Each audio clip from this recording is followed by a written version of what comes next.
છતાં પણ આજની તારીખ સુધી એનો વહીવટી હુકમ મળ્યો નથી.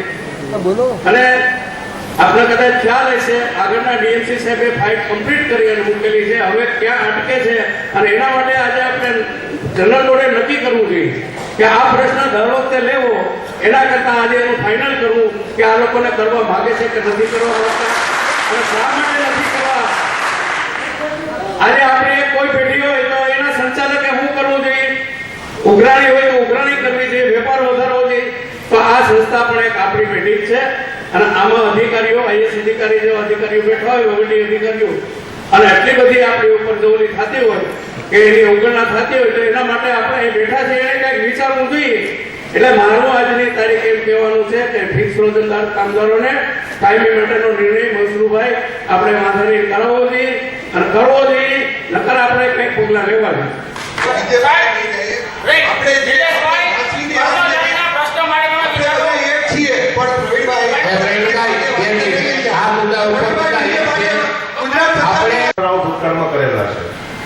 જેનું ઇમ્પ્લિમેન્ટેશન થયું નથી. જે કાનૂની વાત આવે છે, હમણાં કોઈ એડવોકેટશ્રીનો અભિપ્રાય મેયરશ્રી તરફથી મોકલવામાં આવ્યો, એ વંચાણે લીધો, આરટીઆઈની અરજી વંચાણે લીધી. રાજ્ય સરકારે જ્યારે ફિક્સ રોજગારની યોજના ચાલુ કરી કે પહેલા 5 વર્ષમાં 2500, 3500 કે 4500 ના ફિક્સ પગારથી રાજ્ય સરકારની રેગ્યુલર જારી રાખીને નવી ભરતીઓ કરવી, 5 વર્ષ પછી એને રેગ્યુલાઇઝ કરવા. નામદાર હાઈકોર્ટમાં જે વાત ચાલી, મારા નોલેજ પ્રમાણે હાઈકોર્ટે રાજ્ય સરકારની ખૂબ જ ટીકા કરી કે એનરોલમેન્ટ જે તે કન્સર્ન એજન્સી છે કે ભરતીના નિયમો છે એના મુજબ જ રાજ્ય સરકાર કરી શકે. એના પગાર ભથ્થા, એલાઉન્સીસ, ટીએડીએ વોટેવર જે એપ્લિકેબલ છે કર્મચારીનું પ્રમાણપત્ર, હોદ્દાની રૂએ, ઈવીસીએસના નિયમો પ્રમાણે રાજ્ય સરકારે એનું પાલન કરવું જોઈએ. જ્યારે રાજ્ય સરકારે 2500, 3500, 4500 માં ભરતીઓ કરી, બેકાર યુવાનો કે યુવતીઓ એમાં જોડાણા. નામદાર હાઈકોર્ટે એમાં એક્ઝામ્પલ તાક્યા છે કે પોલીસની જે પોલીસ કર્મી કે પ્રજાસેવક એવા ટાઇટલ હેઠળ 2500 ના રોજગારમાં ફિક્સ પગારમાં ભરતીઓ કરી, એ પોલીસમેનો એના નોકરી દરમિયાન પોલીસ સ્ટેશને નોકરી બજાવે અને રાતના પ્રાઇવેટ બિલ્ડરોને ત્યાં કલરકામ કરવા જતા. સામાન્ય સંજોગોની અંદર આજે જે પોઝિશન મોંઘવારીની છે અને એક માણસની જે હાલત ખરાબ છે, કમિશનરશ્રીને કહું છું કે અમારી ભેગા પણ ડ્રાઈવર જે છે એ ફિક્સ પગારવાળા જ છે. અહીંયા બેઠેલા કર્મચારીમાં 30-30 વર્ષની અમુક તો એવા છે કે જેને હવે બિચારાઓને નોકરી પણ પૂરી થવાની. મહેન્દ્રભાઈએ પણ એમાં વાત કરી છે, નિલેશભાઈ, કાઠી સાહેબ, આ બધાને પણ મેં ફોનમાં વાત કરી. હું 5 દિવસ પહેલા કમિશનરશ્રી પાસે લગભગ 7-8 દિવસ પહેલા ગયો હતો આ બાબત માટે થઈને.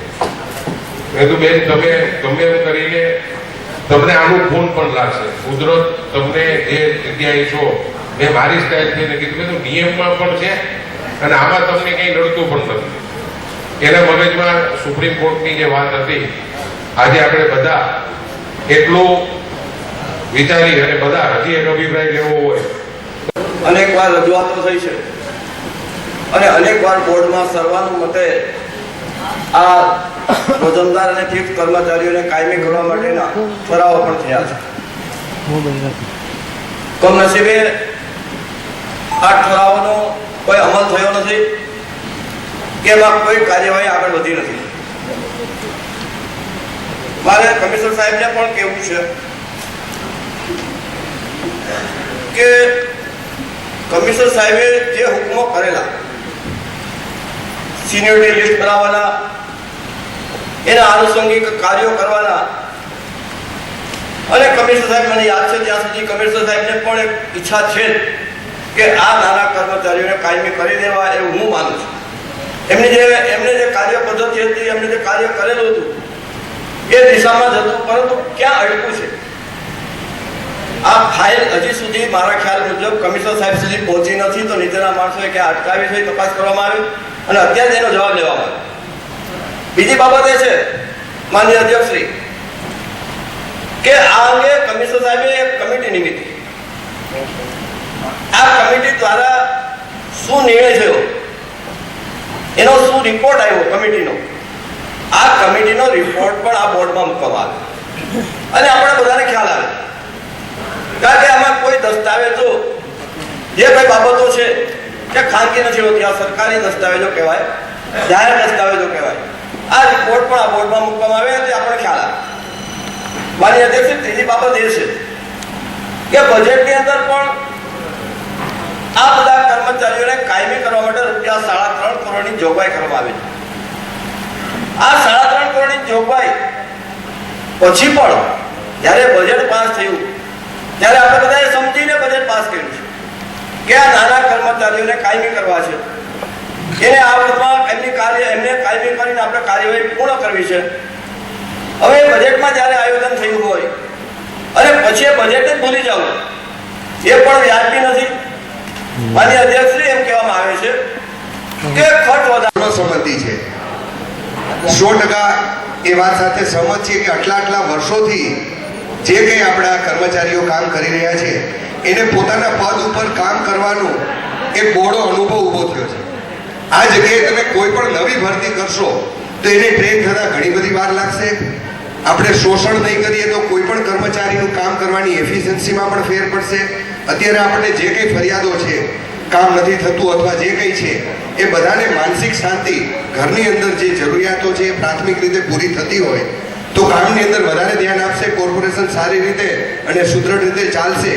આમાં બધાની સહમતિ છે. પણ કહેવાનો માત્ર ભાવાર્થ એટલો છે, કર્મચારીના હિતમાં કોઈ પણ પ્રકારનું રાજકારણ કે આક્ષેપો કે સરકારો ઉપર કે બીજે ક્યાંય પડ્યા વગર આપણા હાથની વાત છે. કમિશનરશ્રીની સ્વતંત્ર સત્તા છે અને આપણે બધા એમને સપોર્ટ કરીએ અને પછી આપણે કમિશનરશ્રીને ઇલેક્શનની અંદર મારો લીધી છે બાદ 2 વખત જનરલ બોડીને દરખાસ્ત મેં કરી કે આ કર્મચારીને કાયમી કરો. એનો નિર્ણય આવ્યો 76 કલાકનો પ્રથમ અનશન 2 વખત કરવાનો શું ખેડ હતો. મારે કોઈ રાજકીય જસ નથી કાઢવો, મારે કોઈ નામના નથી જોતી, પરંતુ આ કર્મચારીનું શોષણ થાય છે એને કાયમી કરવા જોઈએ, આવું મારું માનવું છે.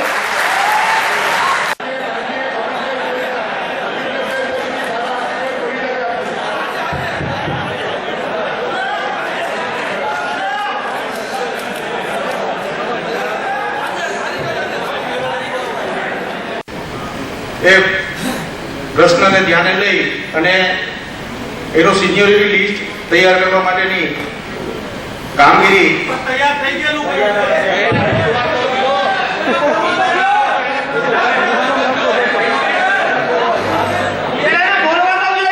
સાંભળો સાંભળો સાંભળો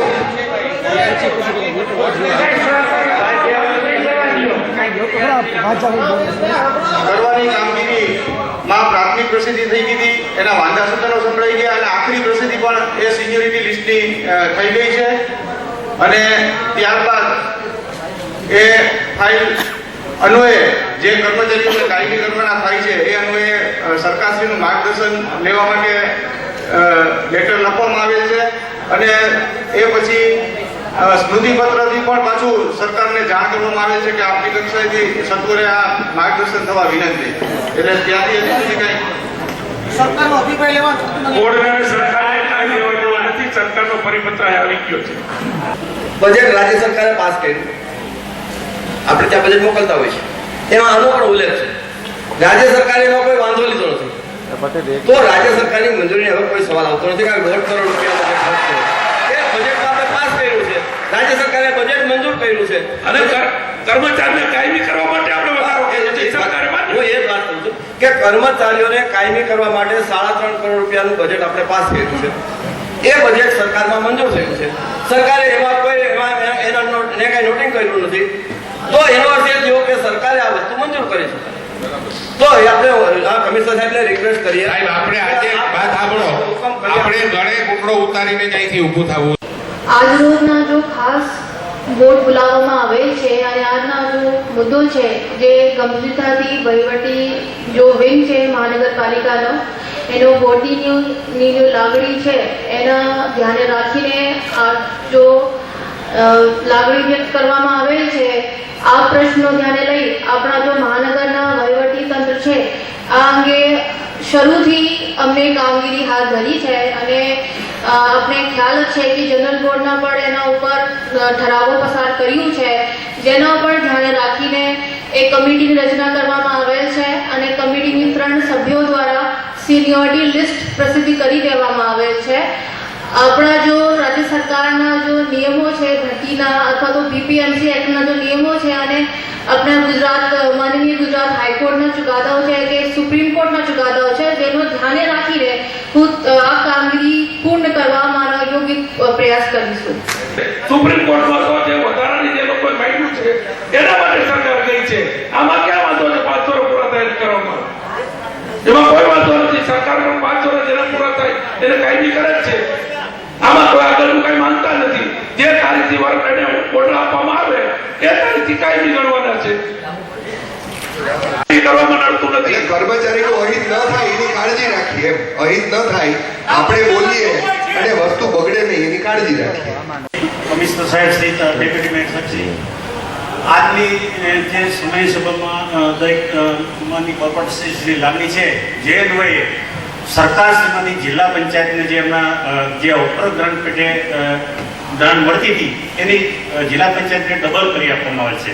એ જ પ્રકારે આપણે હમણાં એમની જિલ્લા પંચાયતમાંથી જે ગવર્મેન્ટ સર્કલનો જીઆર લેવલ છે એ અનુસંધાને પૈસા ઘટતા નથી. વાત રહેવા દો. પૈસા તો પછી હું તમે ડબલની વાત કરો છો.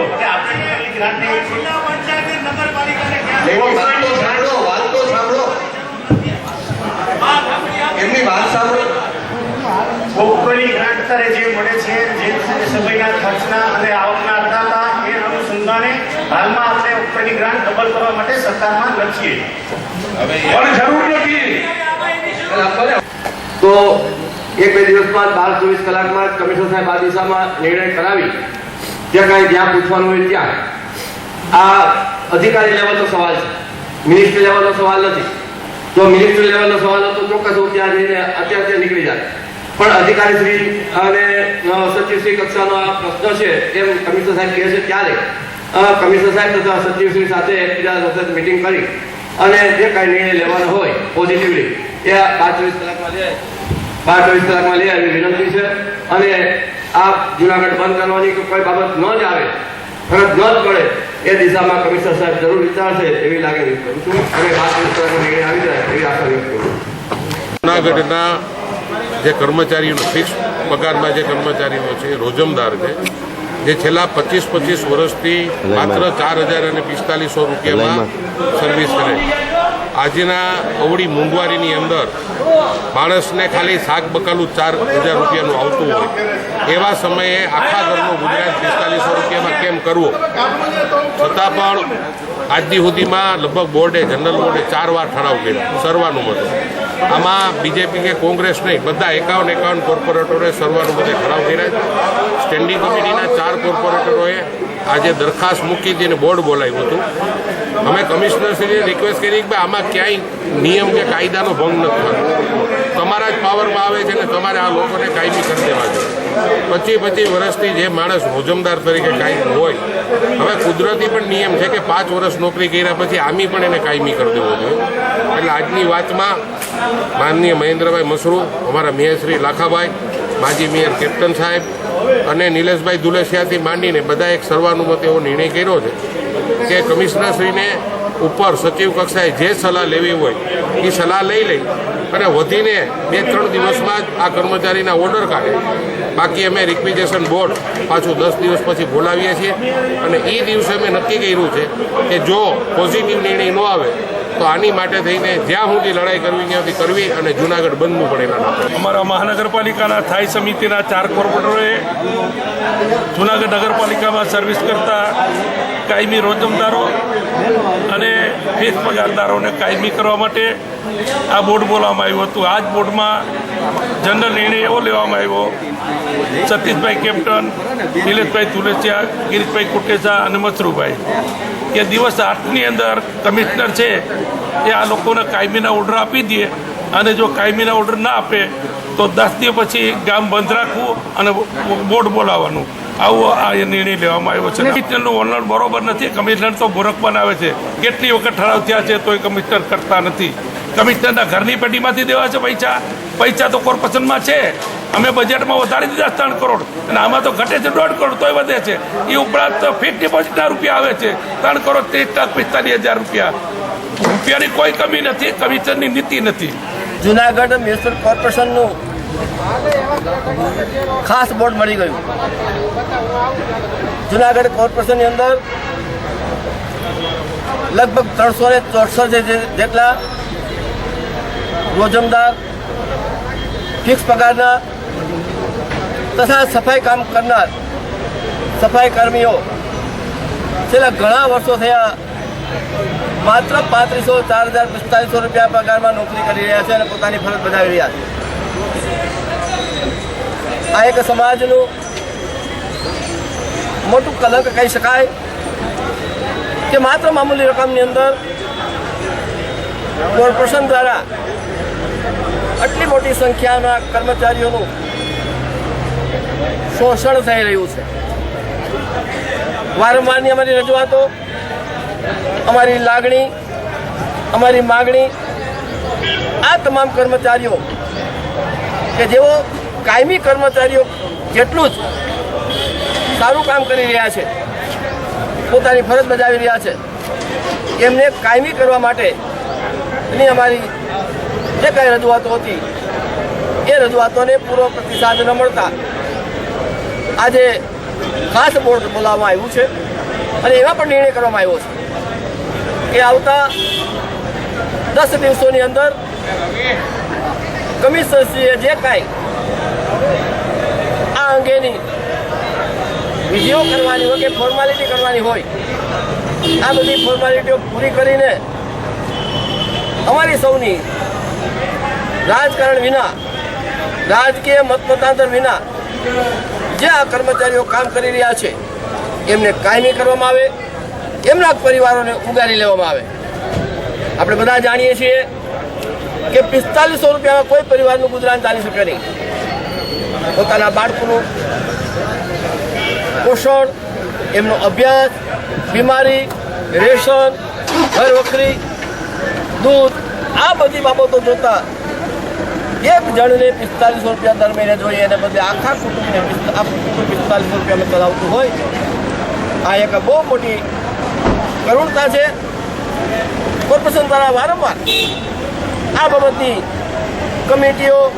કમિટીની રચનાઓ વગેરે વિધિઓ કરવામાં આવે છે, પરંતુ કોઈ આખરી નિર્ણય નહીં લેવામાં આવતા અમોએ વિપક્ષની ભૂમિકા તરીકે અમે પણ આ બાબતમાં કર્મચારીઓની સાથે છીએ અને એ માગણી મેં દોહરાવીને કે આ તમામ કર્મચારીઓ કે જેઓ રોજમદાર છે અને ફિક્સ વેતનમાં કામ કરે છે એમને તાત્કાલિક અસરથી માત્ર 24 કલાકની અવધિમાં આ કામગીરી કમિશનરશ્રીએ પૂરી કરવી જોઈએ અને એમને કોઈને કાયમીના ઓર્ડર દેવા જોઈએ અને આ રીતે એમના પરિવાર ઉગારી લેવા.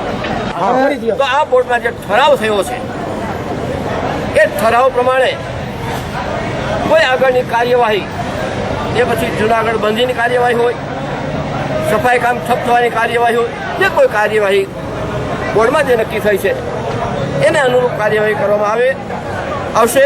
પરંતુ મને લાગણી છે, મને આશા પણ છે કે કમિશનરશ્રી આ નોબત આવવા નહીં દે અને આવતા 24 કલાકમાં આનો સુયોગ્ય નિર્ણય કરી અને કર્મચારીઓના પરિવારને ઉગારી લેશે. માનનીય ગિરીશભાઈ કોટેચાએ જુનાગઢ બંધની જાહેરાત કરી છે, પરંતુ મને લાગે છે કે આ નોબત નહીં આવે અને કમિશનર તાત્કાલિક આ દિશામાં જરૂર યોગ્ય પગલાં પડશે.